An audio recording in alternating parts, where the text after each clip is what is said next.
Screw him. Well, okay, so the first words on our new stream are screw 'em. And we were not talking about the fan. Nope. The one viewer we have right now. We were talking about about Avernus. Yeah, the devils and demons we're going to be killing.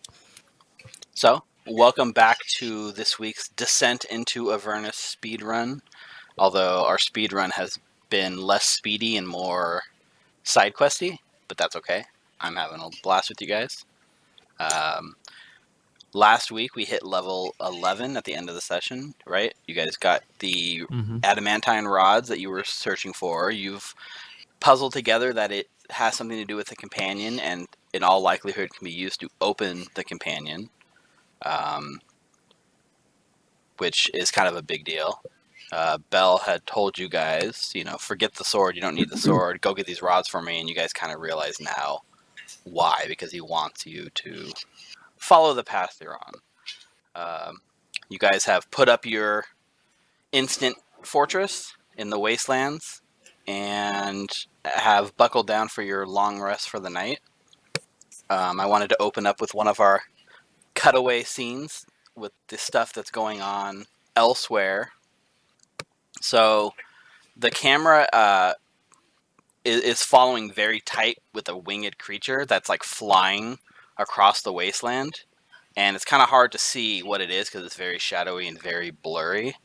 And just as it kind of like comes into focus, we can see it's a little imp wearing a postal uniform and carrying a mailbag as he struggles to like flap his wings to carry him across the wasteland. And just on the edge of our vision, a tower comes into focus. And it looks quite like the tower that you are all residing in right now.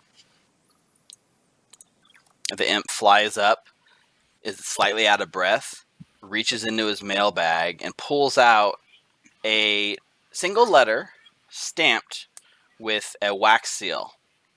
And he places it right onto the doorstep, gives 3 knocks on the door, and flies away. We can see that his little hat, as he flies right into the camera, says, "From here to Avernus Postal Service."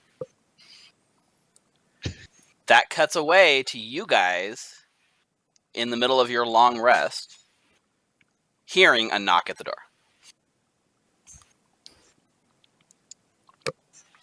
Ava's probably up, but so she's gonna go downstairs, past all of her sleeping companions and Hal, and then You know what I whisper. didn't do? I never got Sirenscape running. Whisper the opening word and then see who knocked. Okay. Yeah, you whisper the words to open the door, get the door open. There's a letter sitting on your porch, and not too far away, you can see a single imp flying off away from you, dressed in a very similar postal outfit that you have seen from the Here to Avernus postal service at Mahadi's Wandering Emporium.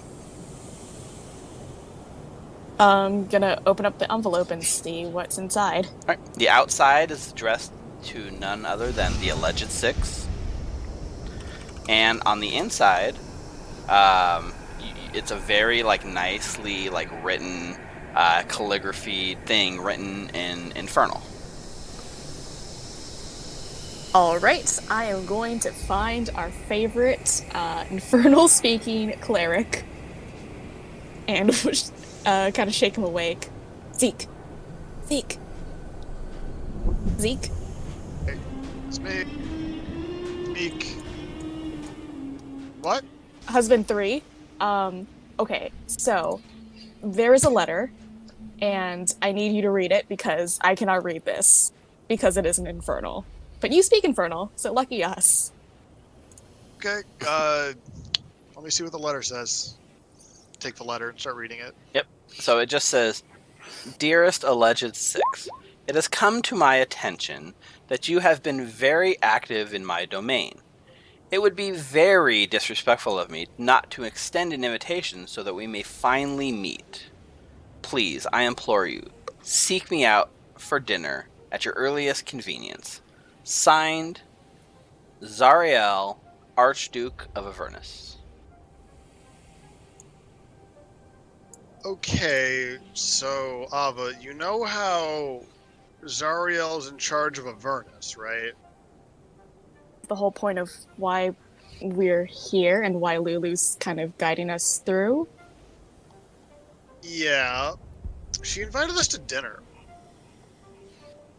I haven't been to a party in like 2 months.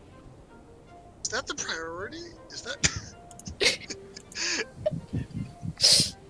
I mean, I guess if it was just a letter, we can talk about it in the morning when everyone's up, but... I guess. Well, in the meantime, go back to bed or whatever. I'll just sit here and think about what this could mean. I'll pray over there in the bed by myself. Avo your- gives him like a solid like clap on the shoulder and lets him go to bed. Yeah, so from here, right, the camera kind of cuts as you two kind of part back to your respective areas in the tower, and I think Ava possibly, is on the top floor all to yourself. Is that what we decided? Mm-hmm. Okay. Yeah, she has the whole top floor. It's one giant bedroom for her, and everyone else is in bunk beds on the first floor. Right. Sounds about right for Ava. So the camera kind of floats over to a separate bunk bed from Zeke, where it looks like Marius is kind of like tossing and turning a bit in bed, and it looks almost like there's a bit of the night sweats going on with him. And our camera like holds for like a very uncomfortable amount of time on a close-up of that sweaty face turning back and forth before there's like a crossfade, and we see ourselves inside of Marius's dream space. And Marius, why don't you describe what your dream space looks like? At this point, I'm probably wandering through, like a forest, trying to find the glade where I usually speak with my guide, but I imagine because I'm having a tough time sleeping that I probably feel lost and worried that I'm not going to be able to find the glade. Yeah, and you kind of hear like what sounds like moans and screaming, and like just not screaming as much as wailing and kind of like unsettling noises that harken back to the bone brambles that you guys had spent a lot of time in and the ghost there.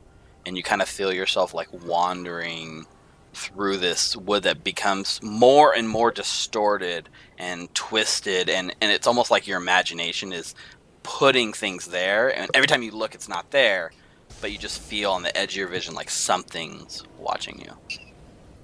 And in that moment, when you least expect it, there is a familiar voice of your guide that appears from the trees above you. And it just says, what's up, Doc? You glance up, and there is a squirrel holding a carrot and like eating it like a cartoon character.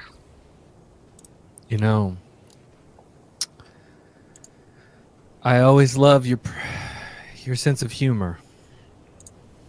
It's always so refreshing. Well, you've had a rough time lately, haven't you, Marius? Yes, I have, Philandrus. It's been hell, frankly. Literally, as a matter of fact. Mm-hmm.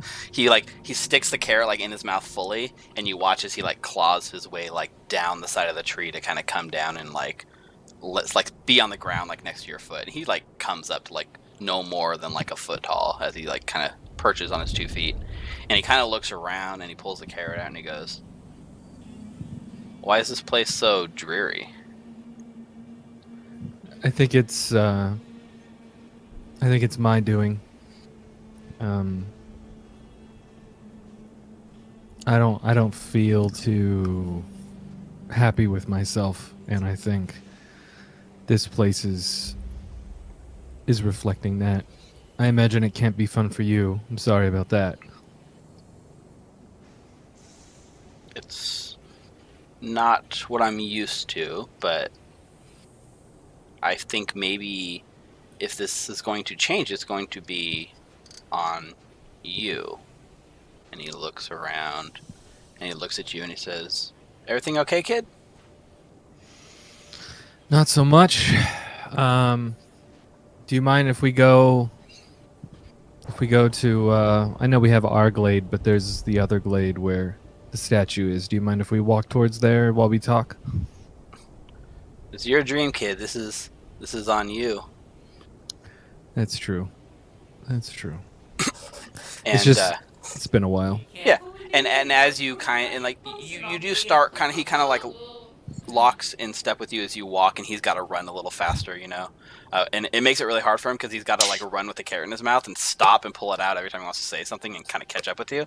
But as you walk towards this glade that you're trying to get to, can you make me a charisma save? Sure.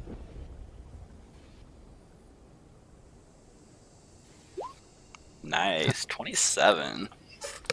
So, yeah, it's not too hard. You begin focusing on this glade, and then as this conversation unfolds and as you're walking, the like twisted brambles kind of like ease into a more like serene forest, and things start getting less creepy, and you do watch as you literally like shape the dreamscape around you into a more pleasant experience. Yeah, I imagine I'm like trying to control my breathing, try to calm down, because I was kind of freaking out before Valandra showed up. Absolutely. All right. As we enter the glade, I'm like, you know what? I feel bad that you keep having to do that. So I put my hand down for him to kind of climb up, and then I deposit him on my shoulder if he's willing. Yeah, skitters up right onto your shoulder, no problem. Like, thanks. This is much easier. And he like sits on your shoulder and like crosses his leg, and like has the carrot. He's holding it, just gnawing on it. It's down to like half a nub now. So, what do you want to talk about? Jeez. It's a weird thing, right? You're my guide, you're in my dream, which means we're technically in my head, considering that it's gotten easier as I've been focusing on it. So, I don't know how much I can actually fill you in on, but since we last spoke, we've had to make a series of deals, we've had to work for certain individuals, devils, really, in order to achieve our goals. And as you know, the goal ultimately is to save Elturel. But since then, more goals have been added on. We've got my good friend Hal. It seems he's got a mission to go deeper into hell, so maybe that's something for later. We've got Ava. I've told you about Ava. She apparently has a contract with Bell, so I'm definitely going to cut his head off at some point. And then Zeke just signed over his soul to Asmodeus. So, and I got married. That was fucking weird. But as is the same with everything we've been doing down here, it's all towards the fulfillment of our goal. So it's weird. I don't know how to feel about that. Anyway, I mean, that's a lot to unpack. You just dumped a lot of information on me. Right. And it's not even the main thing I wanted to talk about. I just figured I should fill you in. Oh, we're not going to talk about Ava again? Let me get through the main thing I want to talk about. One of the jobs we took was for Tiamat's chosen, Arkan, and he sent us back to the material plane, and there was we weren't told what the job was. We had to kidnap one of a silver dragon's brood, one of the babies, and we had to kill some of their protectors, and ultimately the mother showed up, and we had to defend ourselves. And in the process, we killed the mother, and the other two babies got away, but we brought one of the babies back here to Avernus, and Arkan absorbed the child. And that's been it's kind of been hard to deal with for me. I it's hard to balance that out with our goals, but I know it's for the best, but it's a tough spot to be in. Now, I'm going to have to ask because nobody can tell me except for you. Mhm. Was what you did absolutely necessary? Was there no other way? It was either that or we gave up a good friend of ours, or even Ava or myself.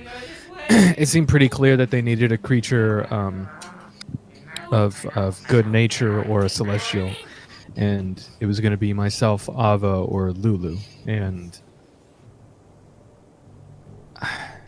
I guess it was better to sacrifice a stranger than a friend.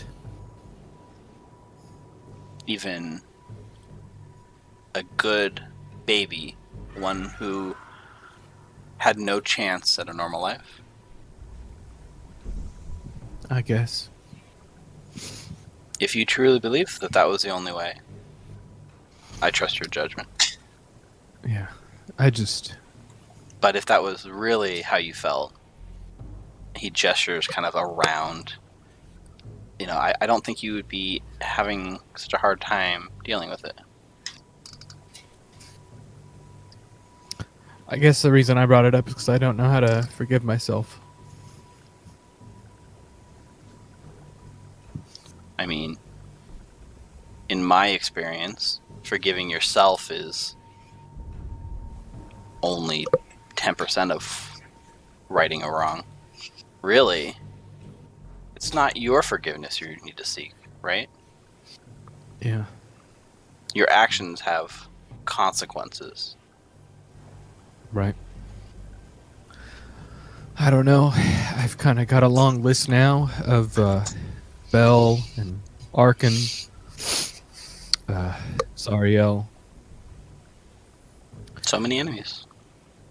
Adding names to the list. And when this is done and we've achieved what we wanted, before I go with Hal down the river, I'm going to try and clean the slate.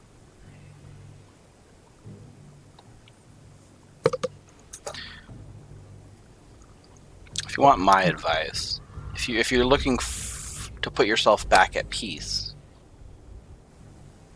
it's not about balancing rights and wrongs. Some people will say, yeah, if you do a bad thing, like kill an innocent baby silver dragon, then you could do a good thing, like saving your friend's soul. Do those balance out? If I was to ask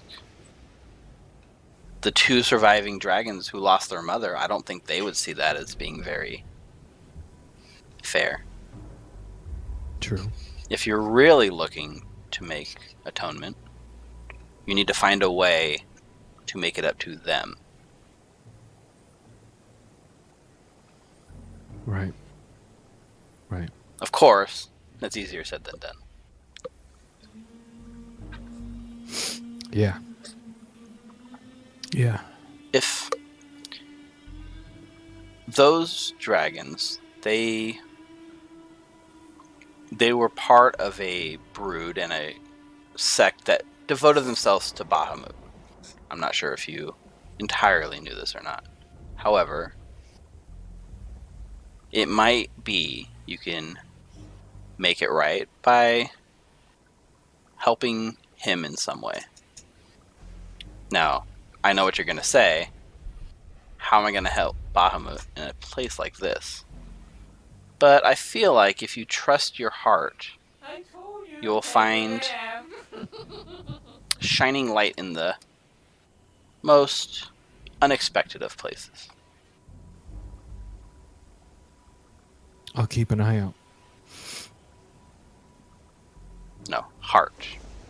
You must think with your heart, not look with your eyes, if you're hoping to find this ally.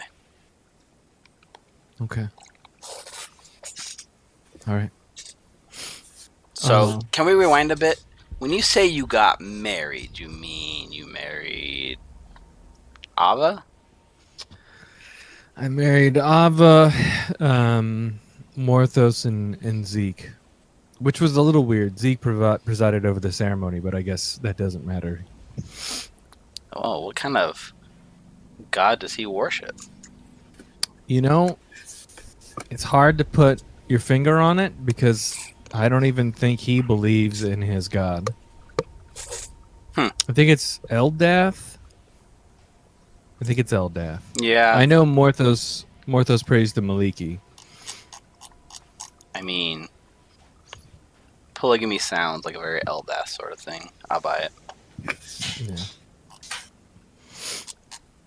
I wasn't exactly surprised, but it's interesting. We're connected by this divine magic now, and when we stay close to each other, it protects us in battle. So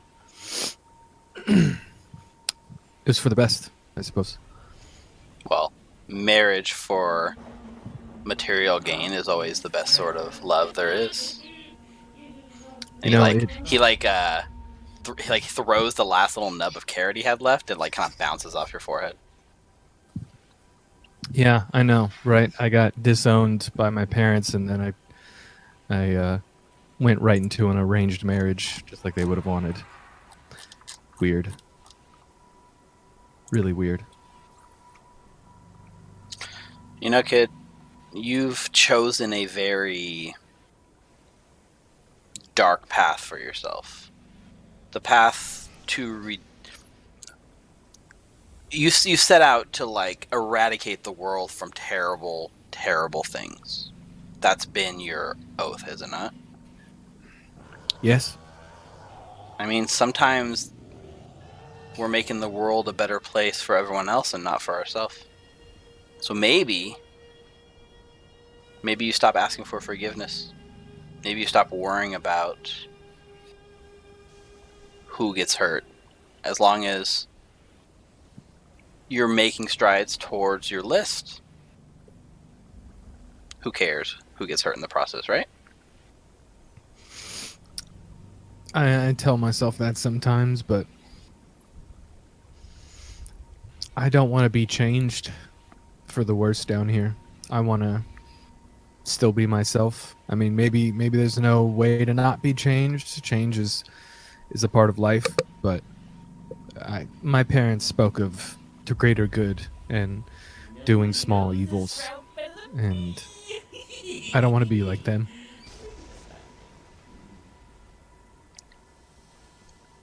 Then you're going to have to find a way to reconcile what you seemingly want and what you seemingly don't want, because they seem to be at odds. Yeah.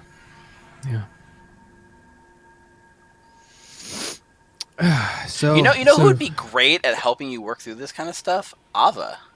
He nudges you with his elbow. Yeah. I haven't really spoken to her. I sent her all those letters before I became a knight, and when I was a knight, and then I left to become a paladin, and I hadn't seen her since then, and I don't even really know how to talk to her. I don't know. She seems pretty different from me, but I can try. I'm just teasing you. You know how I like to kid. Yeah, I mean you're a fucking squirrel, right? Why are you a squirrel? You're not normally a squirrel. No, but if I wasn't a squirrel, I don't think I would fit on your shoulder, would I? That's true. You are practical that way.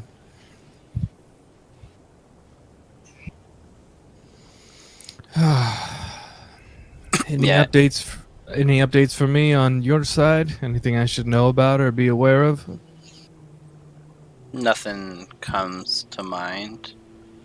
Yeah.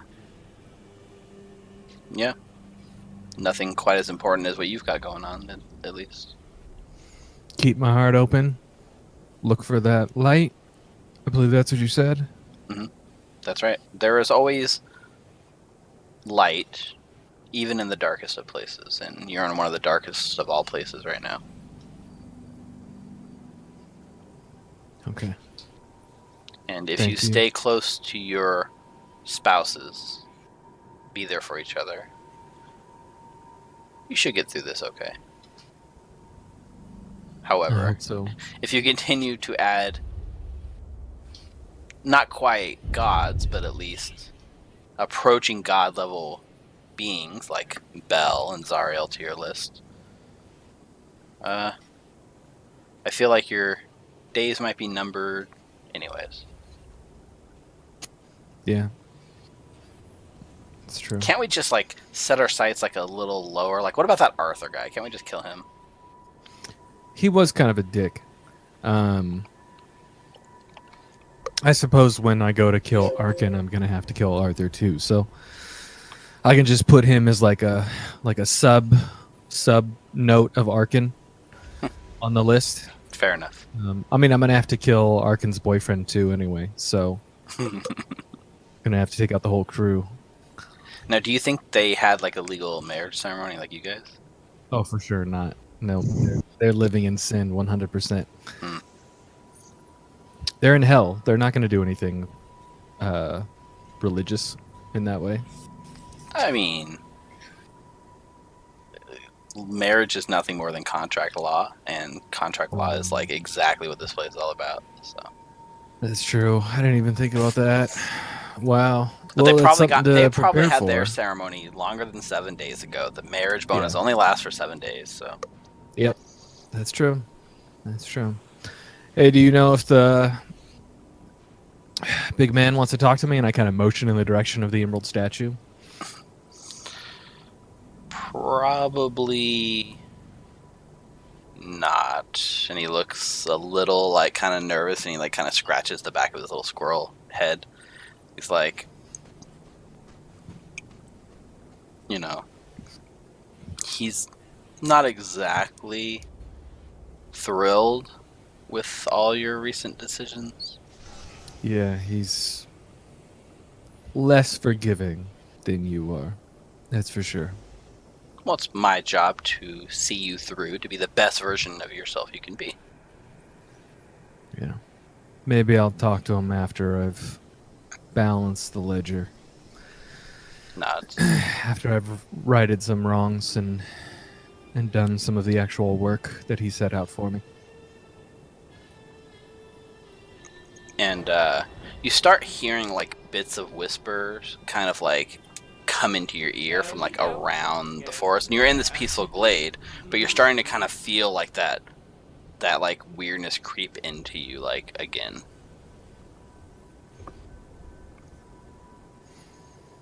And then the squirrel, you know, is looking around and going, "This you?"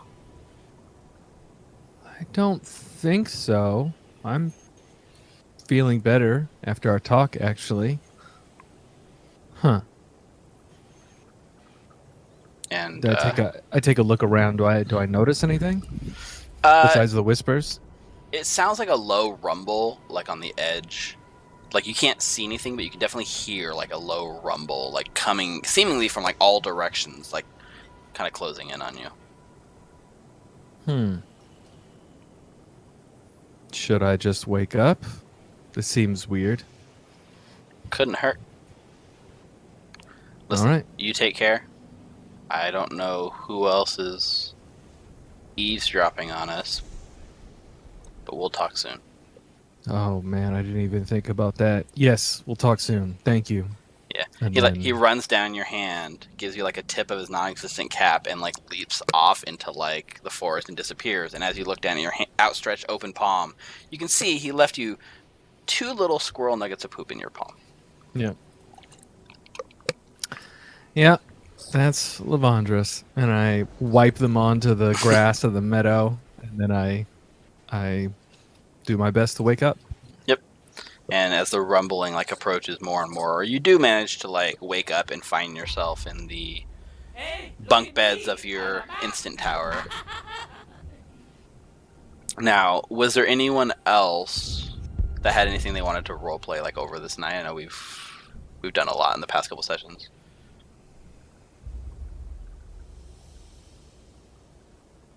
I think it's a full-on conversation, like with Ava and Marius' guides, but I think Zeke kind of just is dreaming of being in that glade again. Mm-hmm. Nothing particularly happens, but just that's kind of become a place of calm for him.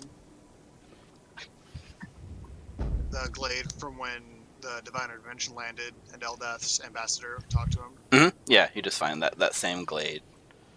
Yeah, and you just kind of like dream about being in that, and like what is it you're feeling, and like what's happening in the dream around you? Like, do you find yourself in like a contemplative state, like meditating in the little glade in the middle of the river? There's like, Then ducks I and don't other think even, like, life on the river and on the banks around you. it's like a state of observation and almost nothingness as opposed to insightfulness. Just feels the wind, sees the ducks, hears the stream. Very like in tune.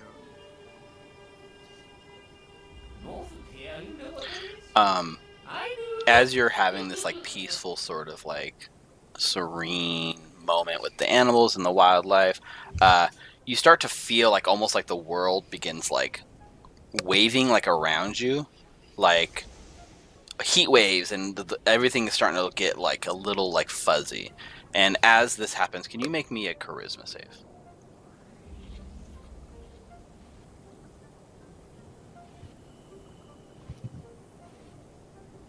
Beyond 20 now. Are wow, that's a weird way to say. Are our beds within 10 feet of each other? Not on this dream plane, no. That is a weird kind of. It is an interesting concept, especially because this isn't like a mechanical thing, a more of a roleplay thing. So no, I'm not going to let you get Marius's paladin bonus on this. So you feel like almost like the world around you starts getting like the heat waves. Everything starts getting a little off, and then you look down at like the river that's kind of around you, and you can see it is actually like bubbling, almost like it's boiling. And as you watch it, you can see like the water is slowly being replaced by lava, and all the animals that are like inside seem to be like squealing in pain and trying their best to get out as they kind of catch fire, and the lava starts like claiming the life of like everyone around the glade. And you're kind of stuck on this little island right in the middle of the river as the whole like lava river is flowing around you. A few animals have like scurried up to your like little sanctuary, but you find yourself in the middle of this raging like lava river.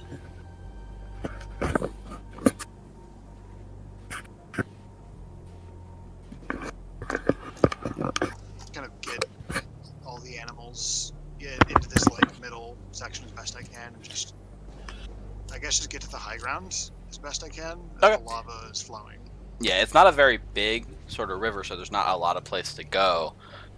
But the lava doesn't appear to be coming up and like spilling over, but you kind of gather like all the enemies, and then you can watch like up front of you the whole like lava kind of like begins to like shake, almost as if there's something beneath the water. And you watch in horror as like rising up like out of the water, it's like almost looks like a big bubble that comes up, and then as it like emerges, you can see the lava flows off, and there's nothing but like a mound of like treasure and like obsidian dark shell, and it's Cartola who has risen from this lava and is like eyeing you with his like 2 little crab eyes. Hi, Cartola? How are you doing? He doesn't really seem to respond too much. He just is like looking through you. And as he speaks with a different voice than you heard him speak in the caverns. And this deep kind of rumbling voice just says, "Well, hello there, Zeke." And it does not match the voice that you know that Cartola should have. And he kind of like looks around at this glade and laughs and says, "My, feeling optimistic, aren't we? No. Remember, you're mine now." And Cartola begins like lumbering like towards you, towards your little like sanctuary that you have. I want to basically just like use any kind of divine power to like keep it, like form a barrier so he can't get onto the glade. Mm-hmm. Why don't you make a religion check for me? Oh no, Steve! How could you? Divine intervention. Oh, that's not bad. 15 is not bad actually. So you do pray, and you can feel like you kind of push out like some divine energy, and you call, like, who are you calling to?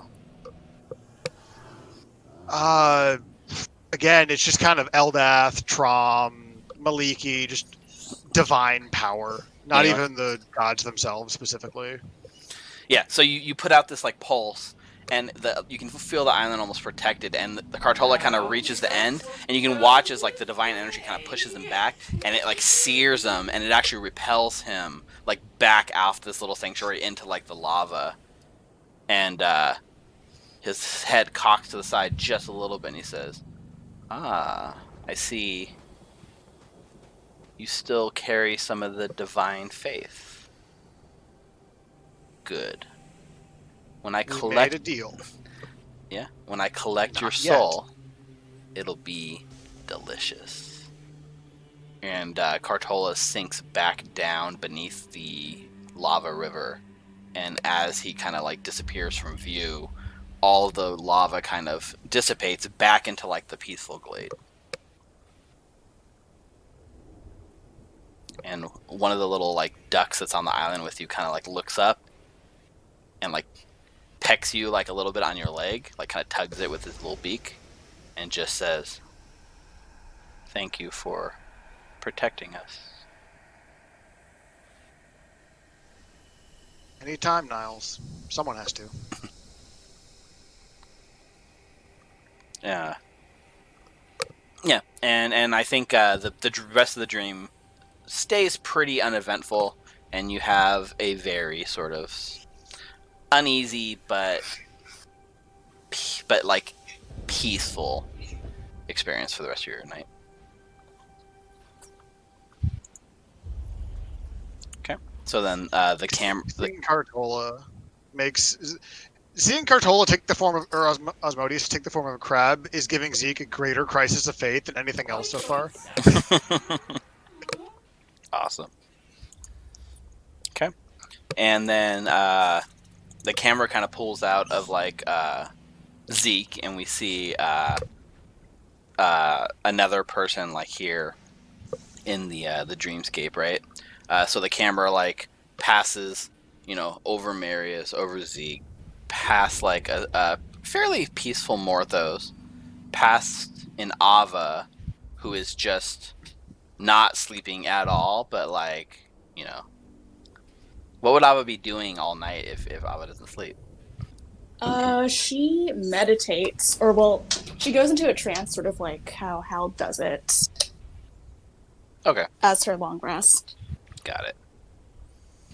And the camera kind of pans past Ava, and it settles on the elvish man in the corner in his meditative state. And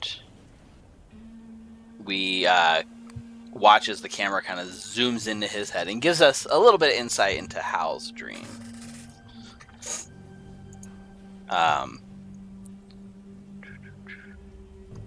So what you guys see is you're seeing like from Hal's eyes. So like it's in a first person perspective. You can't actually see Hal's face, but as he kind of walks and like looks down, you can clearly tell it's like Hal's manner of clothing, Hal's like voice speaking from behind the camera, and we're getting like a first person perspective of like a dream that Hal's having.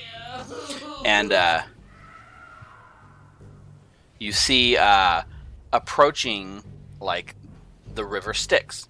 And there is a dock there, along with the like skeletal sort of boatman that Hal had arranged for passage on earlier in the adventure. And he turns and looks, and you can see all of the companions kind of following behind him with like very like worried looks on their face. And the boatsman is like with his little like long skeletal hands outstretched, just kind of beckoning you all to like enter into the boat. Hal, what does Hal do? We walk right into the boat quickly. I sit in the front and watch everybody get into the boat. Yep. So you turn and we see like everyone else not as what would be not as God, I'm like totally blanking on this word. They don't have as much grit. They don't like, they're afraid. There's fear in their eyes a little bit, and they're only being driven forward by your like sureness, right? And the boat kind of pushes away down the river, and in the back you can see the giant chain city of Elturel like towering over you, and you watch as the city is like pulled lower and lower, and as it gets lower to the ground, devils and demons and flying creatures all like swarm over it, and in the sky above it, the companion shooting lightning, flashing across the night sky, well, the dusk sky, because it's never night, it's always dusk.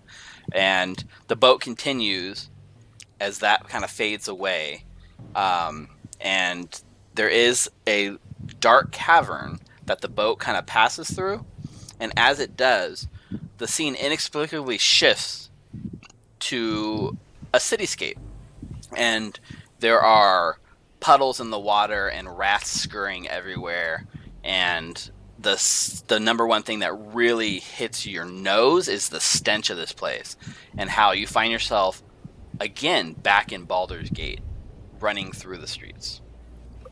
You approach what you know to be the inner sanctum, and a secret door opens from a wall. And as you walk in, you see lots of members, all dressed in similar garb, dark colorings, their faces hidden. They all give you slight nods as you kind of come through this membership, which you have known because this is your dream. This is the Silent Rain, the organization that you belong to. And as you walk down this, one voice at the end kind of motions you backwards and says, "The master is waiting. Do enter." So, what do you do in this moment, Hal? I nod back and stride confidently into the chamber. With casual grace, walk up towards the person who's standing with their back towards me against the wall, the large black mask hanging over some kind of altar. Yep. And the person you see has his back to you, and he's just wearing like a very deep red robe. And it just kind of, he stands at the top of like some stairs, and the robe flows down like extra long, giving him a sense of authority here. And as he speaks, you hear it like echoing in your voice, and he says, "I see you have two of your companions agreeing to join you once you've finished with Avernus." That is true. I have yet to speak with the others. The holy man and the devil himself I have yet to speak with, but Marius, the SMR has agreed, and as has the living dead lady. You can see him like nodding, even though you don't see his face, and he kind of nods, and he's like, "Good. They will be key if you are to find success where I could not. Mephistopheles expects me, but will not expect you or your companions. You must move quickly to find." And there's like a dramatic pause, and then the next part like echoes like extra loud in your mind. It says, "Your father. And he will show you how to truly embrace the shadow." And how does Hal react to this? Your will be done. We know what is at stake here. There's a sense of like nodding, and like you can feel like the shadows in this room kind of like pulsing, like they're kind of constricting in and like going out, and like it's almost like the room itself is breathing with shadow, and you are kind of finding yourself in the middle of like a living shadow creature of some sort. Provided that you complete your end of the bargain and defeat Mephistopheles, your wife and your children will be returned to you from the thrall that controls them. After all, a contract is binding. But the first goal is to rescue Erebus. Above all else, Erebus is the key for you to take the helm of the Silent Reign and to lead those who are true to the shadow. Taking your rightful place among the Order, and he like spreads his arms out, will allow me to prepare my proper ascension. And how's Hal like kind of reacting to this? He's a little bit shocked that he mentioned his father, but he tries to keep, being a performer, he tries to keep a relatively straight face, but his hands get a little clammy and a little warm under his dark leather armor. And then like at this time, like finally we see like the whole like form shifts, and the whole robe kind of like drags around and kind of like impossibly floats, and you see him like facing you, but the camera pans up, and where we hope to see his face, we just see like a solid gold mask with just like a man's face painted on it.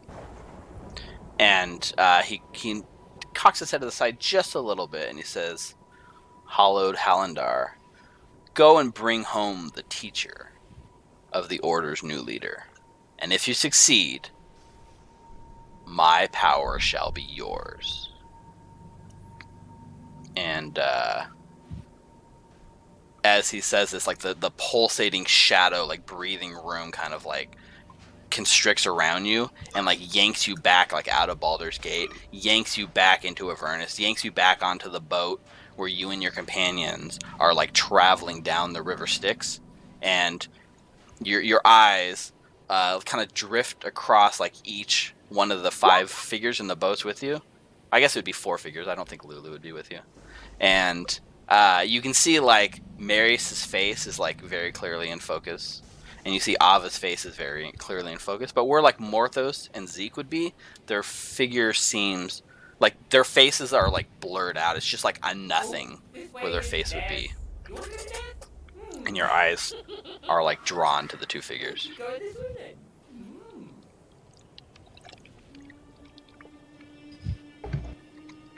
Wow. All right. And I think the rest of you, this kind of like dream or message or connection, just sort of continues. It's just a long trip down the river Styx, leaving you to contemplate everything that you've been told in this dream before your trance sort of ends and you find yourself like awake in a darkened tower, watching Ava kind of fiddle with a letter of some sort as she's in her trance too.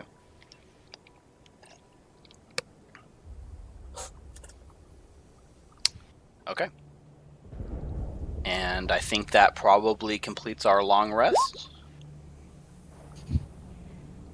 Morthos, Ava, was there anything you guys are dying to get going? Not today. I'm good. Okay. They're like, I don't want Asmodeus to show up in my dreams. Yeah, no, that was good stuff right there. Well, I just wanted to go to a forest. I was very. I was not sure if I wanted to try to have Hal try to bring Asmodeus in or not, but I thought that was intense enough. We didn't need to take it to another level, so that's fine. Yeah.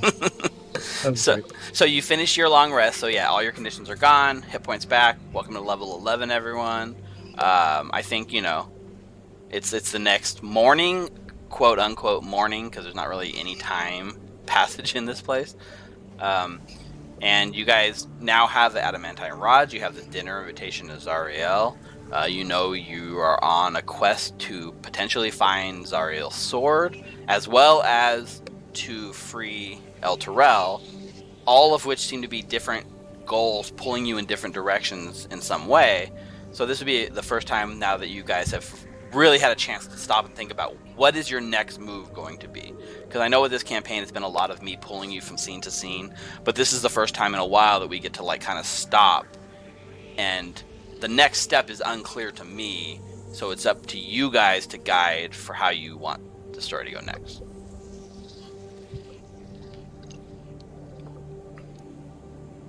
Right.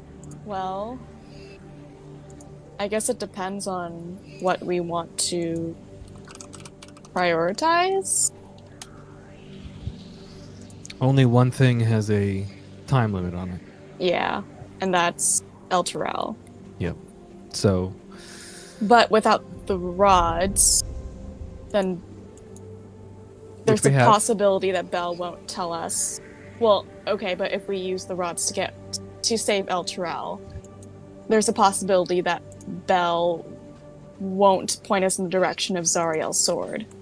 that we do have another option for that. It was like the big brain or something knew where the sword was, maybe.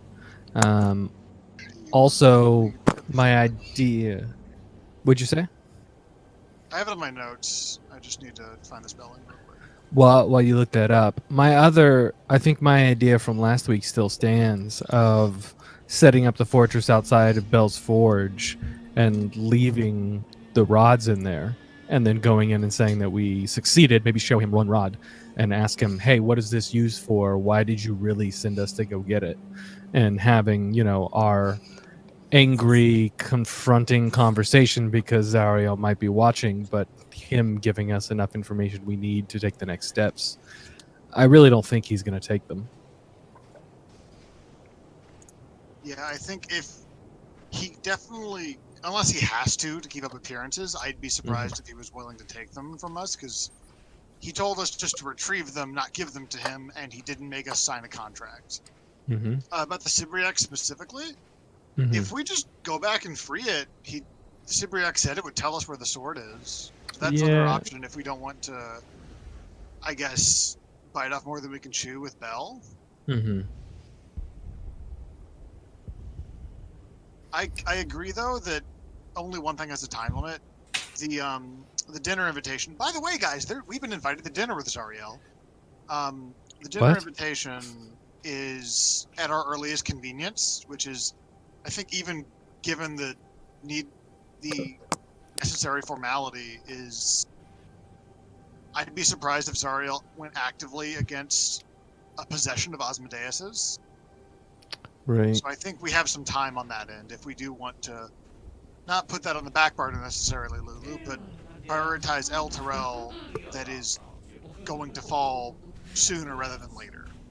Yeah, I feel like that's important.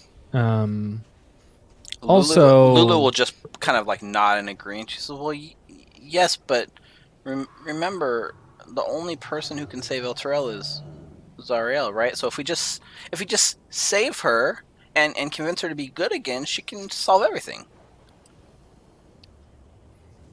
We might need some other things at our disposal, like her sword. Mm-hmm. Yes. You told us that the sword is necessary, or at least a key to turning her good again, right? Or Listen, Torm showed us the sword for a reason. He wanted us to get it, and why would he show it to us if it wasn't important? If it wasn't the only way to save her, I have faith. Too. It's just that I want to see what Tomorrow might happens not- when we turn the companion back on, because that's what these seem like they do. I don't know. Lulu don't nuts. think Torm has Zariel's best interest in mind necessarily, but I do think there is probably some merit to the sword being either necessary or extremely important to saving her. Yeah, or just beneficial. It's going to make it, instead of an impossible task, something that we can actually accomplish. impossible turns to improbable. Make the impossible possible. Hmm. And Lulu, like you can see that she's a little like sad and like hurt, but she's not like voicing anything. She just kind of like sinks back in herself and like nods and like looks at the ground a lot. The sword is definitely on the list, Lulu. Like, we're definitely going to get it. We're just talking about what order we're doing things in.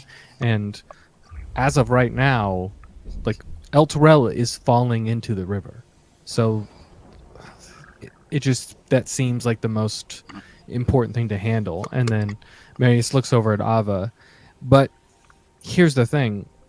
We can go talk to Belle, but we also don't need to. Because if our main concern is the sword, we might get that information from, and then he points it at Zeke. What the hell's the thing's name again? Sibriax. Sibriax.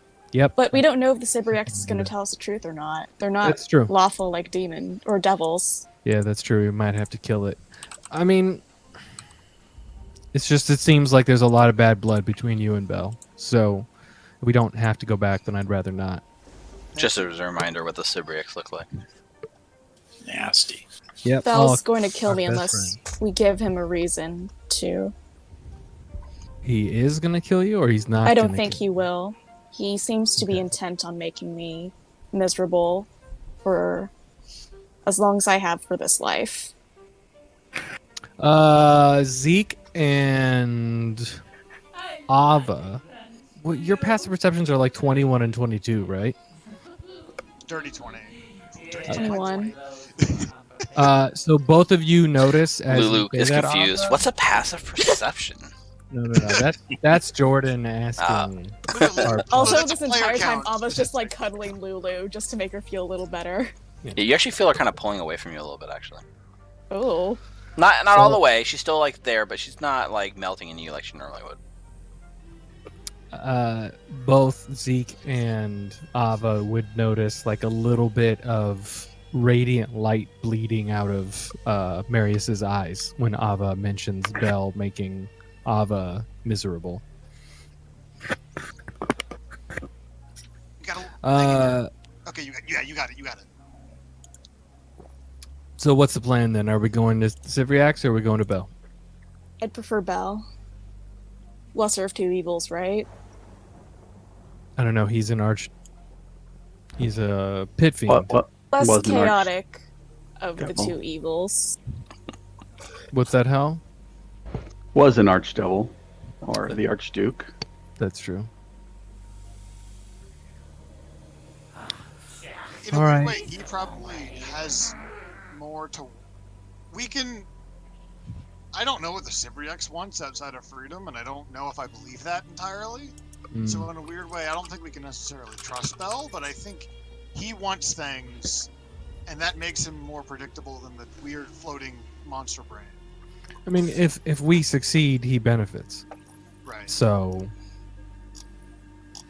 he's got more of a reason to help us, even if he can't do it openly. Okay. All right. Bell it is. Do you have any other concerns about it? These plans? Now is the time to bring it up before we hit the road. Or you, Hal? I know that you're the one that doesn't like dealing with all of these kinds of creatures. If I don't have to talk to him, that would be better. You can stay with the rods in the fortress. Keep them safe if you want, while we go in and talk. Sounds agreeable. Okay. Keep at a close distance in case something happens.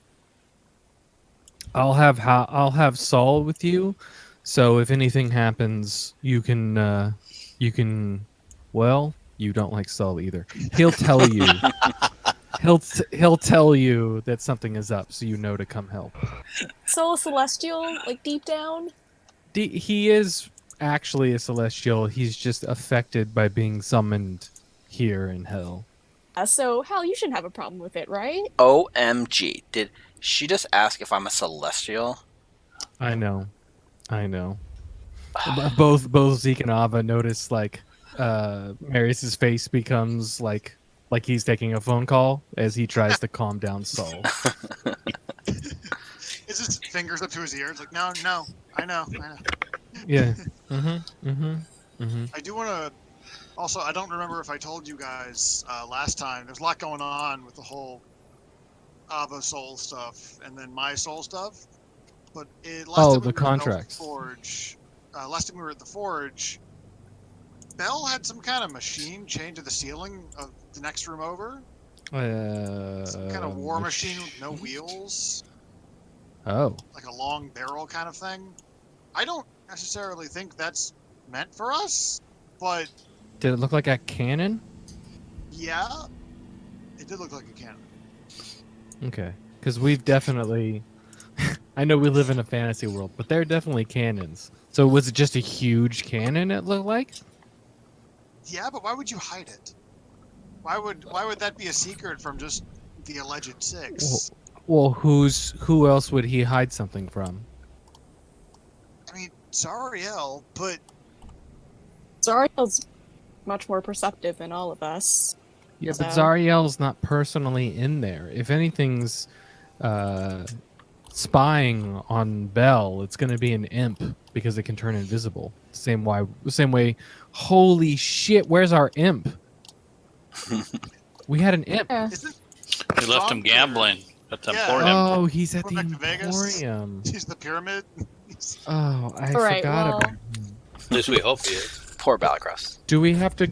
Should we go pick him up before going back to the forge? That feels like something we should do. He's in trouble. Can't go for back to us. the Emporium. No. Hal, do you want to go back to the Emporium? Because I guess we can do that. I don't think we can get back in there. No, we can. We're good That's because That was Zeke kind of made the a deal. point of the thing I did. If anything, we are like honored guests there now. He just stares into the middle distance. How's like, Yes, how's we like, can pick him holy up. shit. Yeah, you guys want to go back to the Wandering Emporium then? Maybe just to pick up that idiot, and then we can go to Bell's. Probably take the fortress with us. Well, yes, we're definitely taking. We're not gonna leave it here No, by I know, I'm Cartola's making sure- lair. I'm making sure Steve can't call us on that and be like, "Oh, you left the fortress." No, I'm pretty sure you guys would not leave something like that behind. Here- Did we forget anything? And you guys were looking around with the Fucking giant fortress massive. behind you. No, here's the thing. It's not our fortress. It's Ava's fortress, and she's not leaving that thing anywhere. Oh no, definitely Thank not. goodness Ava hadn't put the fortress inside the bag of hold things. Yeah. Oh, That would have been tragic. It's true. Yeah, it's not Although- the fortress. It's not the fortress anymore. It's nicknamed now the honeymoon suite. Oh The no! honeymoon suite? And then Hal is just there. The honeymoon suite Well- plus Hal. we need a chaperone. We need an adult. we, if any group needs an adult, it's our group. Why does the honeymoon suite have a bunch of bunk beds in it? I mean, okay, we're going through a rough time. Avernus Yeah. really On the puts a handle on you honeymoon? right now. Wow. The second floor Ava's room is the honeymoon suite. The first floor, the men have collectively named it the doghouse. Yep. Perfect. Okay, so yeah, you guys want to pack everything up and head for Mahadi's Wandering Emporium. I mean, okay, do we really want to pick up Belacross? I feel like Belle would be more conducive to talking to us if we didn't ditch his imp that was supposed to keep tabs on us. I feel Imp's like that's fault the that imp's he problem. didn't. I don't think that's our problem. Yeah. I feel like Bellicross is gonna be in trouble, but I don't think we're he's gonna gonna be in blame trouble. us for intentionally losing what we all were aware Unintentionally. of. Oh yeah, kind Okay. of unintentionally. Well, remember when he Well- left, when you guys left Bell's, Balacross was trying to hide in your thing invisibly and was terrible at it. So it wasn't even like Bell said, take this guy and keep an eye on him. It was just like he tried to sneak Oh, a spy into your That's midst. true. That's true. That's true. Okay. So I don't Well, know the if next that time we changes. go back, Well, let's just take him Go to ahead. make sure he knows that we found his spy. That's kind of a power that's move, yeah. that is a good power move. And Marius is like sitting in the first floor in the doghouse, and he pulls out like the spurs and Haruman's armor, and is like, "We're never gonna go talk to Mad Maggie, so why don't we sell this at the smith at the Wandering Emporium? I'm sure we can get some coins for it." Good to me, yeah. I don't think Maggie wants to talk to us. That'd be a surprise. Why? It's not like we killed her sister or anything. It's her cousin. Oh, whatever. Same difference. I mean, if Zariel's inviting us to dinner, she probably knows. I mean, I think there's at least a Oh. possibility that Should we're not going to break the news. should we pull a power move at dinner and just pull out the armor and spurs and say, "Hey, you probably want this. Here you go." Ooh, that's worth more than coins. Okay. You're right. That'll be good. I love. We don't even have a bag of holding, so it's just like, hold on, I need to go get something out of the car. Yeah. 5 minutes later, chunk. Drags. It's all in my inventory. I'm carrying this shit everywhere with me. You just have a full set of plate mail in a small pack. Mhm. I've got a backpack. So, did we change our mind? We're not going to the Wandering Emporium, or we're going straight to Bell's, or do you guys still want to pick up Balacross? You seem I like say let's go pick him up. I'm going to go pick him up, yeah. Sure.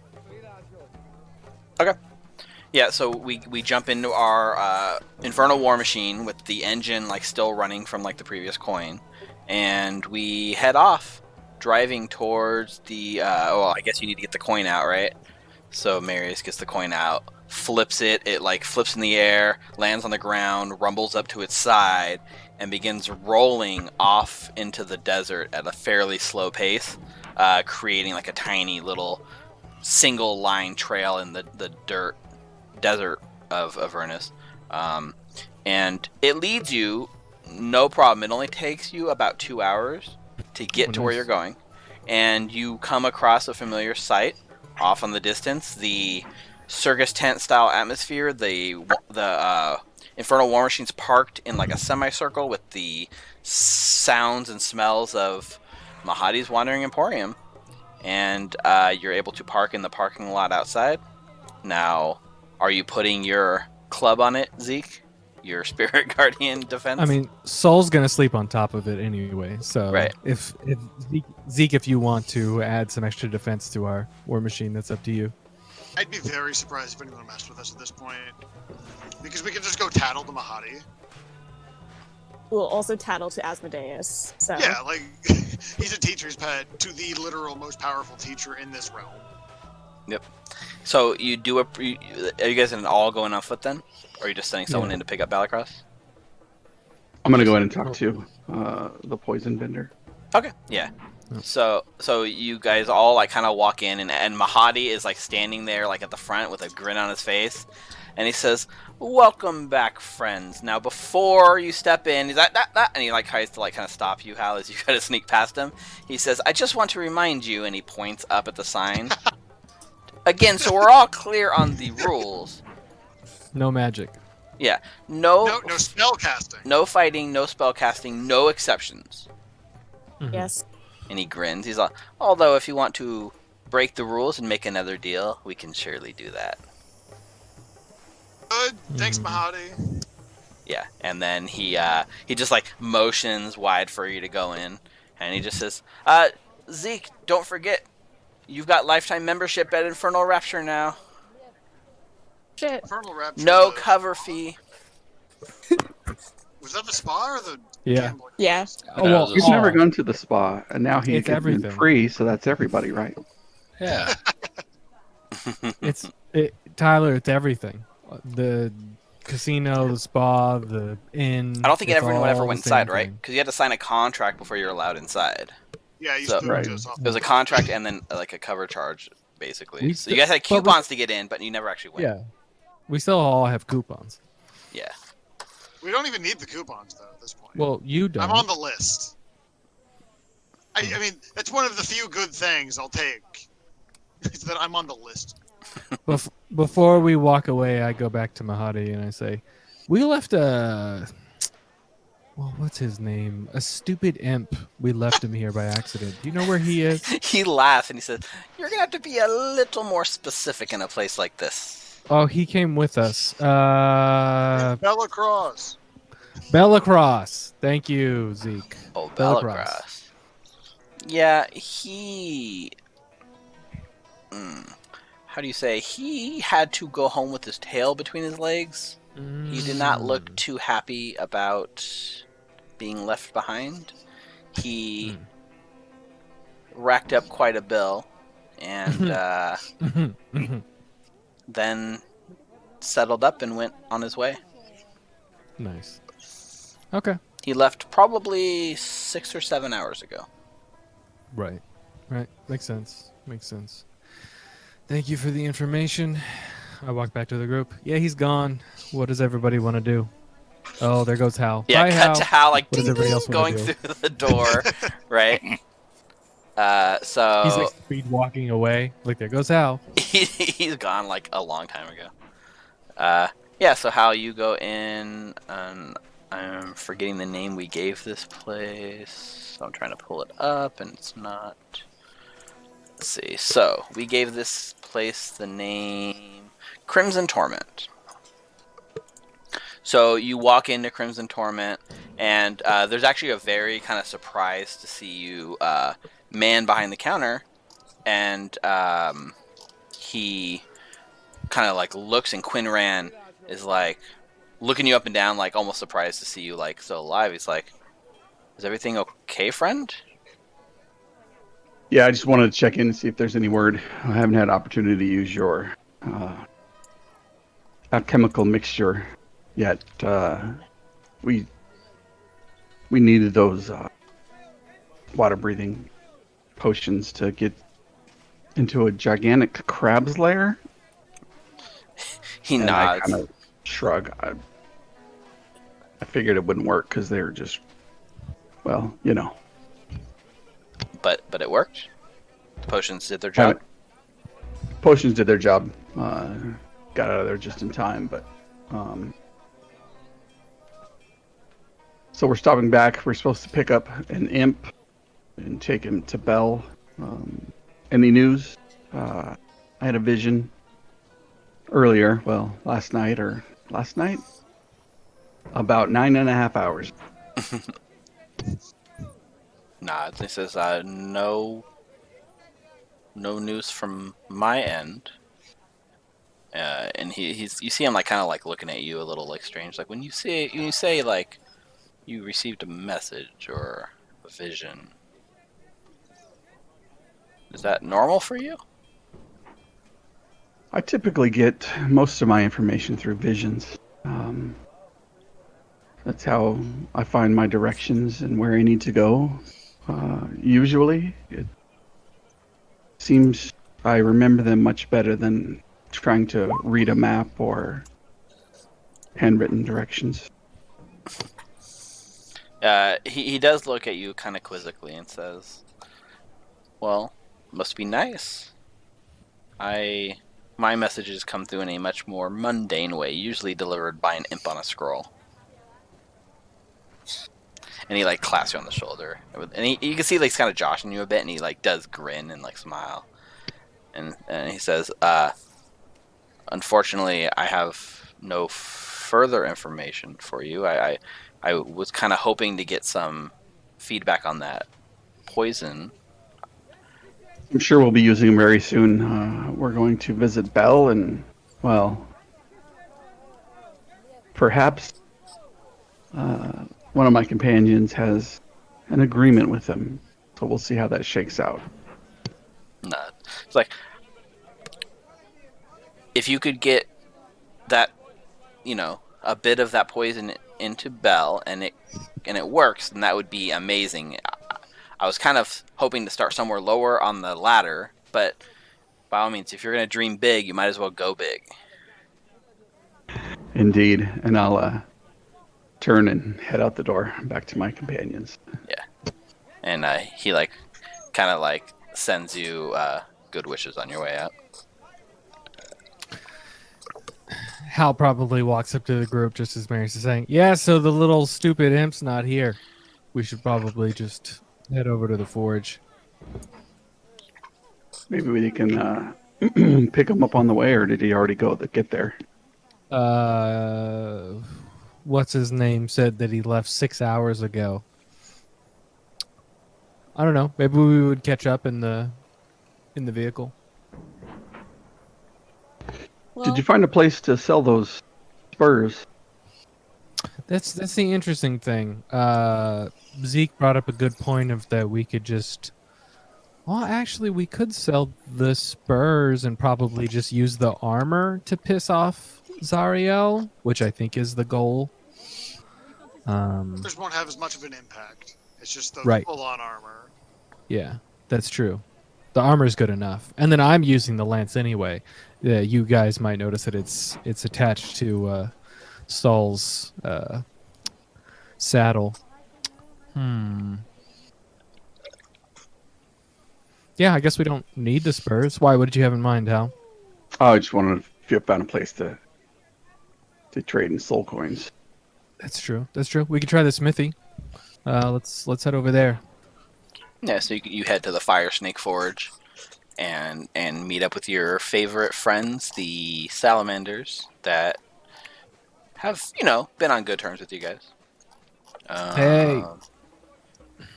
The salamander, the one that normally talks with you, his name is Rash.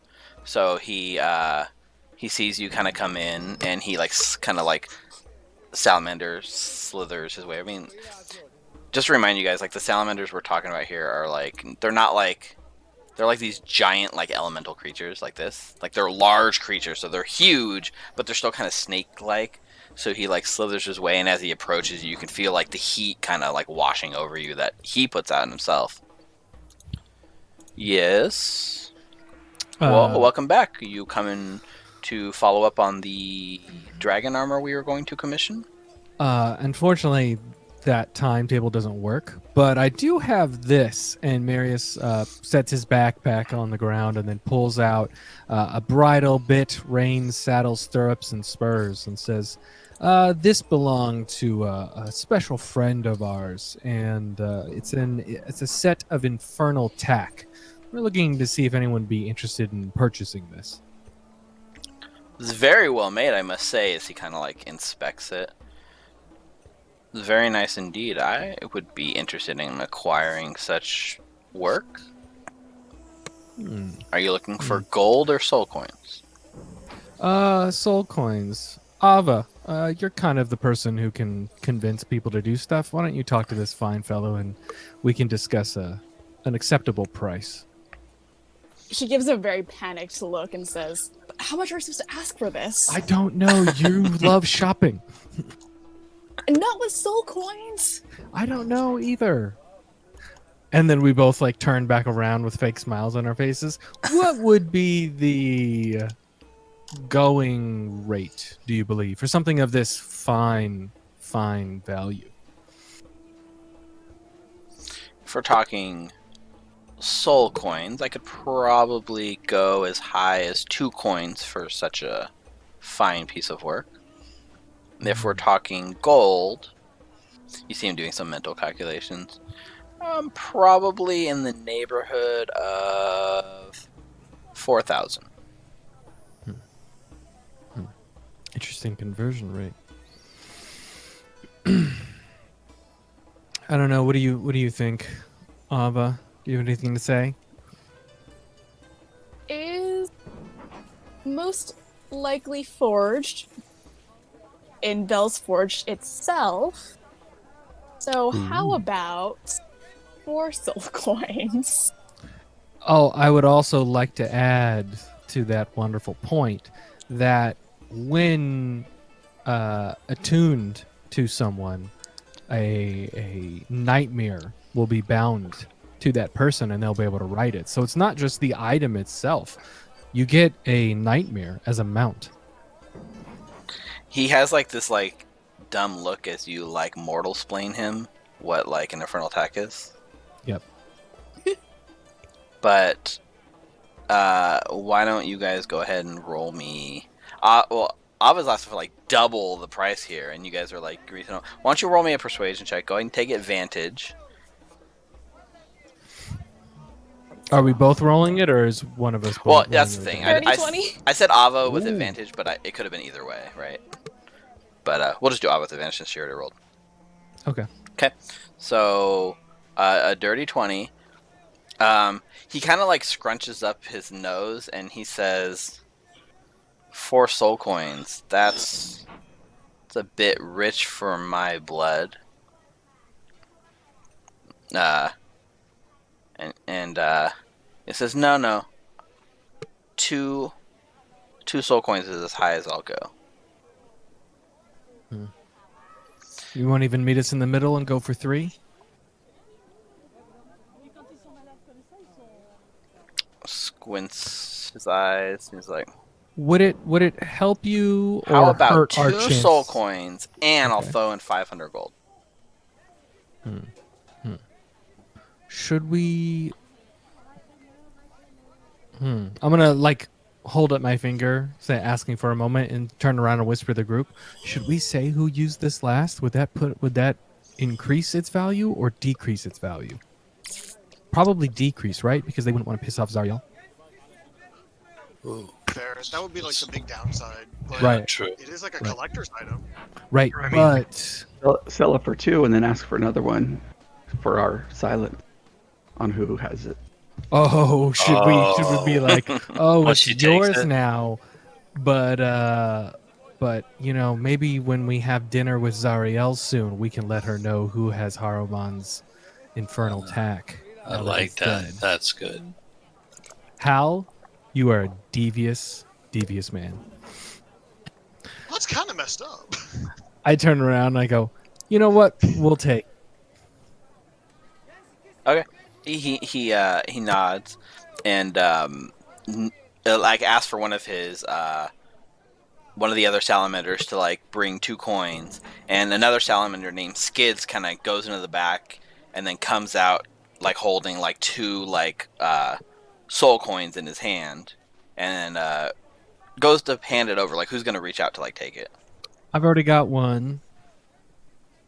I have can hold 2. one more. I can hold one more too without any penalty. I don't have any. Give it to Hal. Yep. Zeke has 1. So one to Hal and then 1 to you, Morthos, because you can carry 3, right? I can carry 3. Yeah. Okay.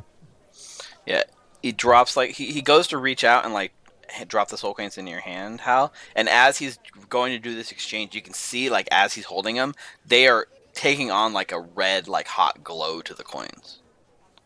Like, you're pretty sure if you actually grab these from him, it's gonna like burn you. Oh shit. So he reaches out and he like opens his hand to like drop the coins, and he's got like oversized hands, so they fit pretty snug into his like palm. But as he drops them in yours, you're basically like 2-hand catching, or like really like trying to like catch it with one hand and like make a good balance. So how does Hal react watching this, or like what do you do? Because you can just like move your hands and it'll fall to the floor or whatever. I'll take them Okay. in hand. Okay, so you catch them in your hands, and it actually, like, as it hits, you can almost feel, like, the heat, like, sizzle. There's, like, a smell of, like, burnt flesh as it does burn your palms just a bit. It's not a long, and it goes away, like, pretty much as soon as it leaves his hand and hits yours, all the heat kind of dissipates. And you can just get a sense of how hot this guy actually was. You take 1 point of fire damage. Big whoop. And, Not Hal. Yeah. You And I'll, watch uh, smell Have 90 house health cooking. now. I'll hand it back to I'll hand one to who was the next person that got it? Morthos. Marthos. I'll hand the other one to Marthos, and I'll put one in my pack. And then I'll take out the shiny bracers of archery and put them on the table and say, for a returning customer, can I get a soul coin for these? His eyes go wide, and he's looking these over. He does reach out to kind of take them up, and you watch as he kind of pulls like this little like monocle thing out that kind of like attaches to his eye, so he can like get a closer inspection. And he seems very genuinely impressed with the quality of this as well. And he's like, "You guys have been busy, haven't you?" We tell Can we where get a it's soul from. coin or not? Yes, that's agreeable. Are they worth more than that? Hal, you shouldn't have just set a price. You should have asked them how much they were worth. Skids is already coming back out with another burning hot coin for you. That's okay. I mean, once I tell him that he just bought Harmon's armor, I'm sure they could give us another one. Do you say that out loud? Yeah, absolutely.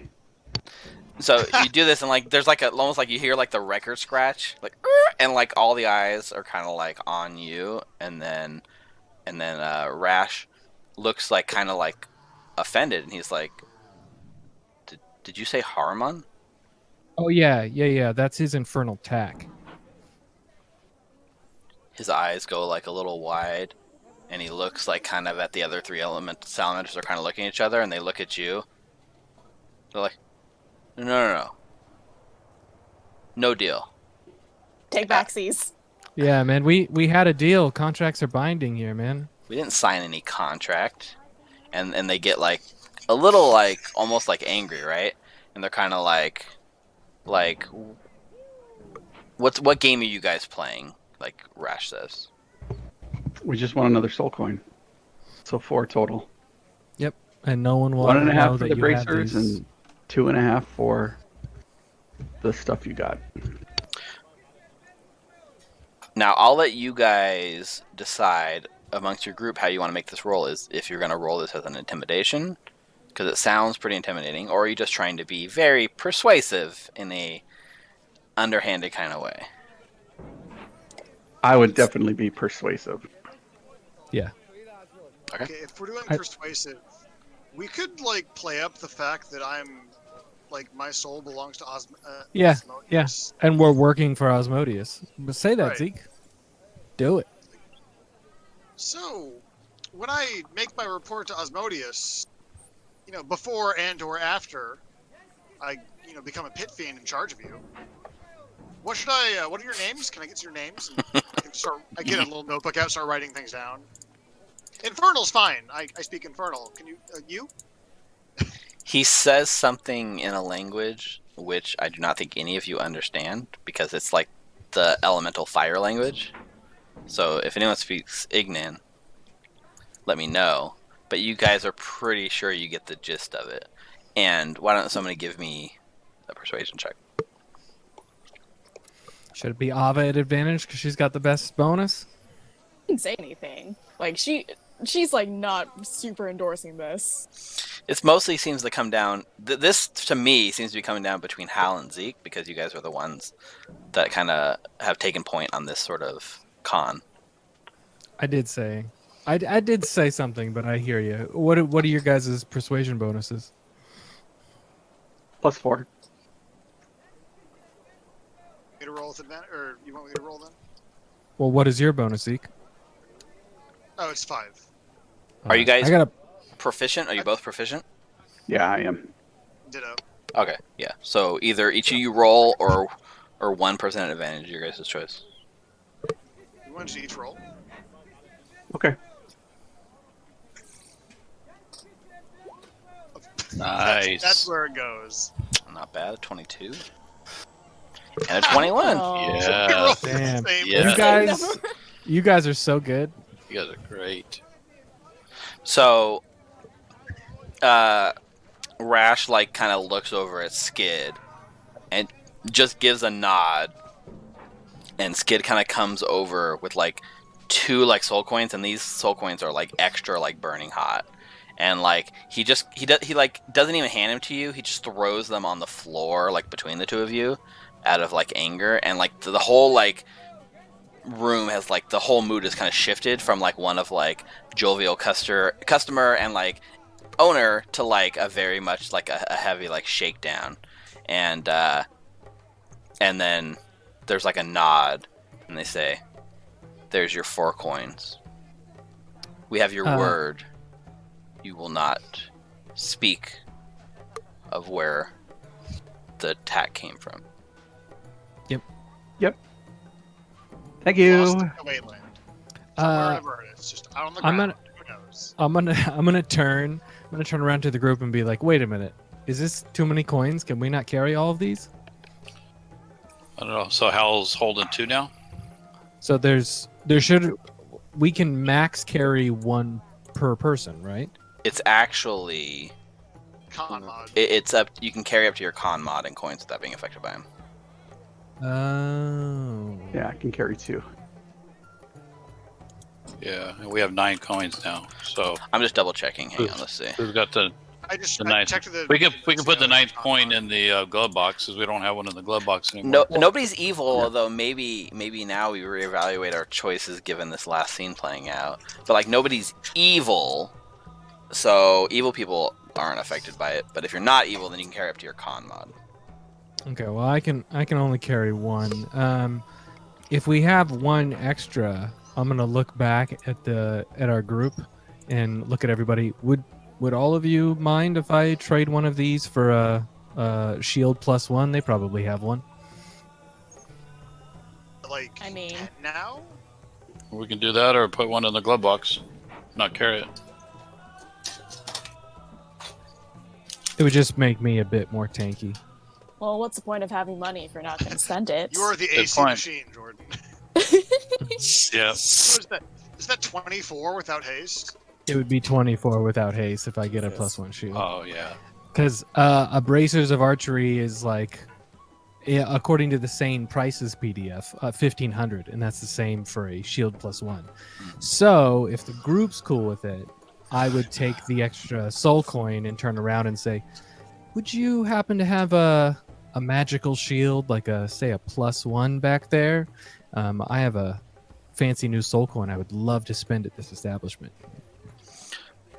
There's like a long like pause, right? He's just staring at you, and you can like doesn't have a humanoid face, but you can read this facial expression as he just says, "Sorry, fresh out." Damn. Well, we should have asked before you guys shook him down. Guys, Maybe there's another place where you can. If you're interested in commissioning one, it shouldn't take long for us to build such a thing. Right. What? 2 to 3 weeks? Strokes his little like fiery beard, Says, I could probably have something like that. Rush job, of course. Done in no more than 3 days. How much would it cost? He grins as he kind of like leans in a little bit and he goes, "Oh, the low price of 3 soul coins." Yep, that's what I thought. I turn around to the group. All right, we burned some bridges. I'm sure this won't bite us in the ass. Let's go. Thank you. leave Come a again. Rash, and just kind of, you know what? We deserve that. Thank you. Lulu is just like completely like silent and like almost catatonic, and it's just like looks at you, Ava, and just in your head, just like, are we the bad guys? Are we the bad? Ava just shakes her head and says, I don't endorse any of this. I'm very upset with my husbands right now. You were well, no, you weren't actively involved in the shakedown. That's true. I'll give you that. Marius was They the only bad guys? tangentially involved. That was more Hal and Zeke. Our cleric isn't was at the enabled. heart of that. Well, yeah, he does. He did give up his soul, so.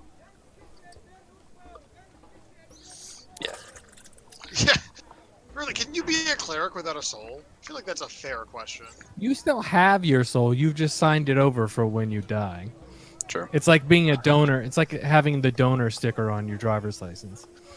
I mean, They're still in your body, but not after you die. Ava has cleric levels, and we know that Ava's soul is not completely Exactly in her hers. possession. Our clerics, both of our There's a weird clerics. correlation with selling your soul and then not having Yeah. souls. Well, Yeah. like It's- selling it's- your soul is more of a warlock path to power, right? And like clerics get their power not through like soul selling, but like through their like pure like faith or whatever. Devotion, which Zeke is all about pure faith. Zeke's like an anomaly in that sense, right?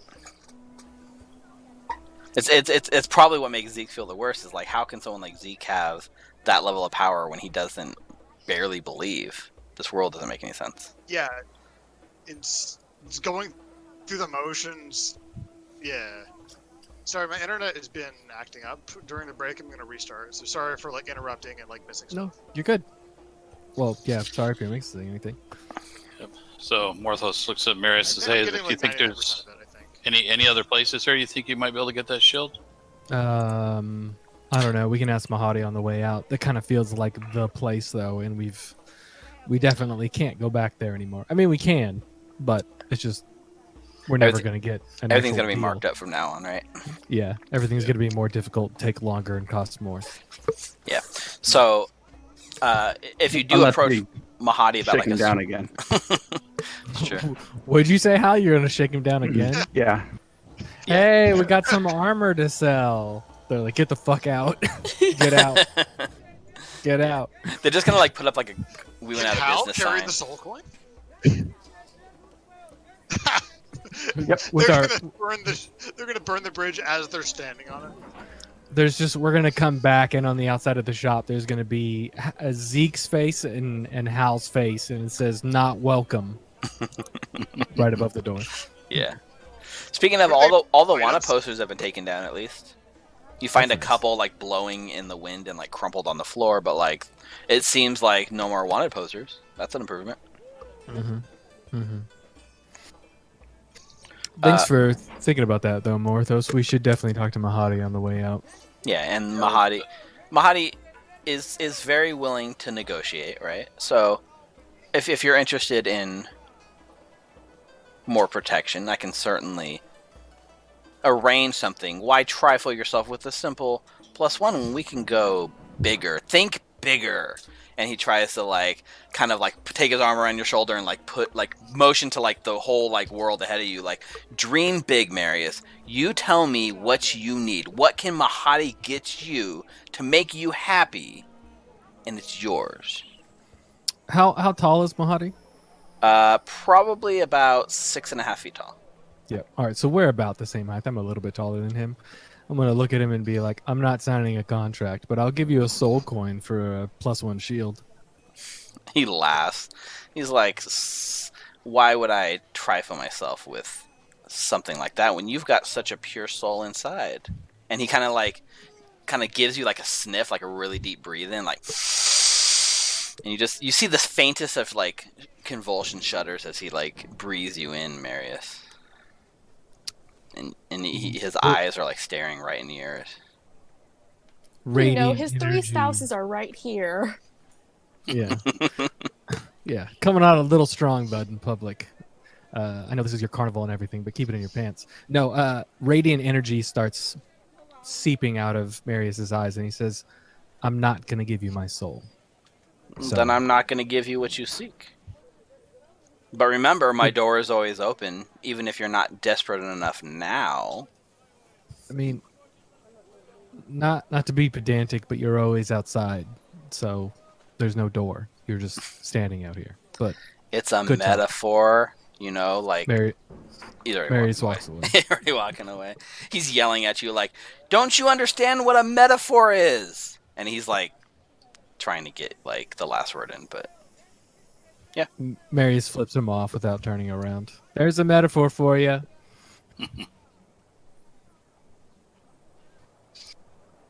yeah.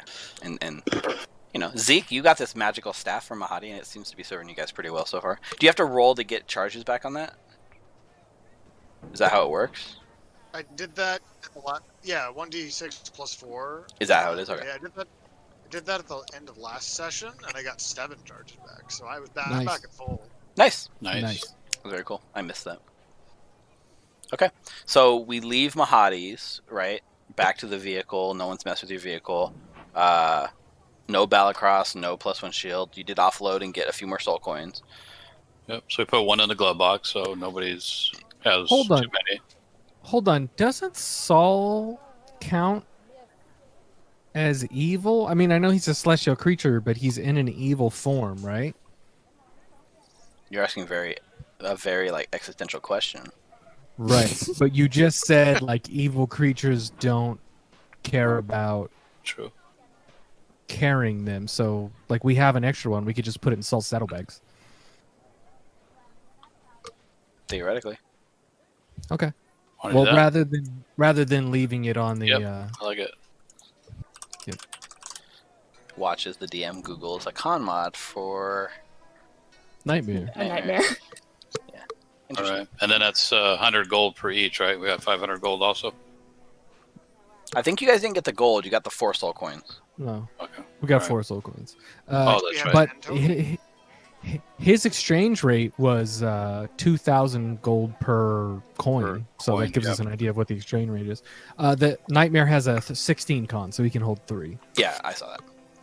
Okay, cool. So whether it's because it has a strong enough con or because it's evil and isn't affected, you're not sure, but it's not affected by 1 coin, that's for sure.